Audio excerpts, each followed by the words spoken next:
What's good, YouTube? It's your boy Ray, and today we are finally back with another video.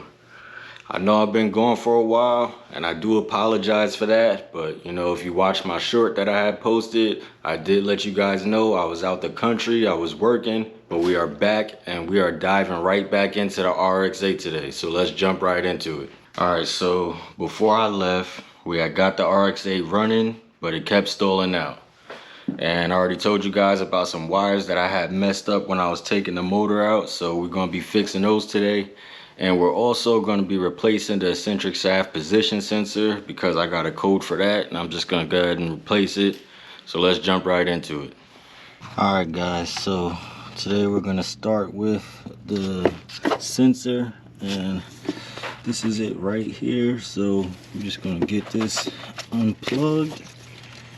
Move that out the way, and then there's just one bolt holding it on right here, so we're going to unscrew that and we're going to pop the sensor out.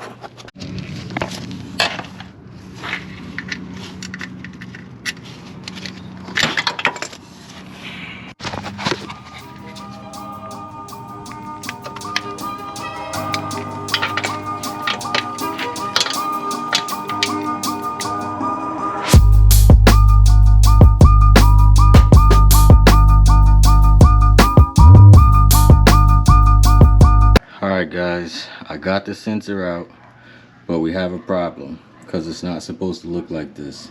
It's supposed to be a metal casing around the top of this sensor, which it is not there.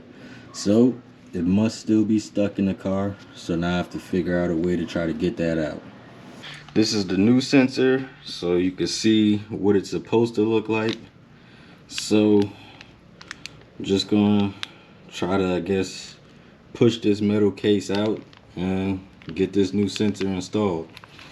Alright guys, so it seems like my easiest way of trying to get this little metal piece out of here is going to be taking this pulley off, which I really don't want to do, but I don't really see a other way, because once I get this out the way, I can just tap that out with a pick and a hammer.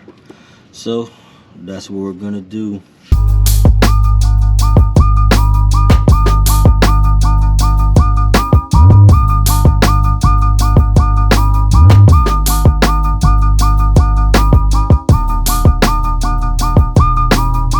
Guys, got the pulley out the way. Now you can clearly see the little metal piece that's stuck in there.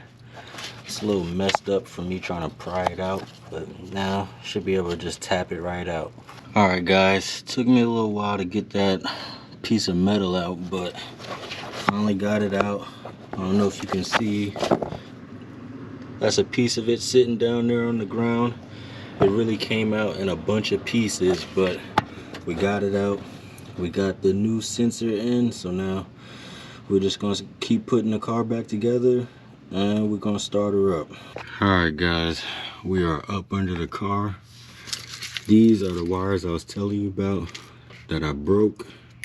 They're supposed to be connected to these connectors here, which they are not. So I'm just gonna go ahead and splice these things back together, and then we should have a perfectly running car. Alright guys, as you can see, I reconnected the connectors. I'm just hoping that the wire diagram I found was accurate and that I connected them to the right wires, but now we're just gonna plug them back in. We're gonna get the car back on the ground and we're gonna make sure she's running right.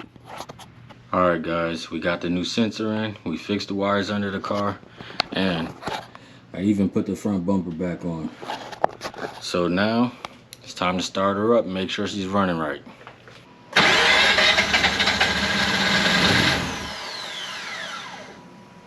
Alright guys, splicing the wires back together fixed the communication issue I was having with the IPC, so that's good to go. But me just throwing an eccentric shaft position sensor at the car did not fix the P0335 code, which is basically the ECM is not getting no signal from the eccentric shaft position sensor. So I'm actually gonna have to do a little bit of diagnostics and figure out what's going on there, because you seen we started the car up and it stalled right out. So in the later video we're gonna have to get back in there and figure out what's going on. But that's all I got for today, so make sure you guys leave a like, leave a comment, and stay tuned for what we got coming next.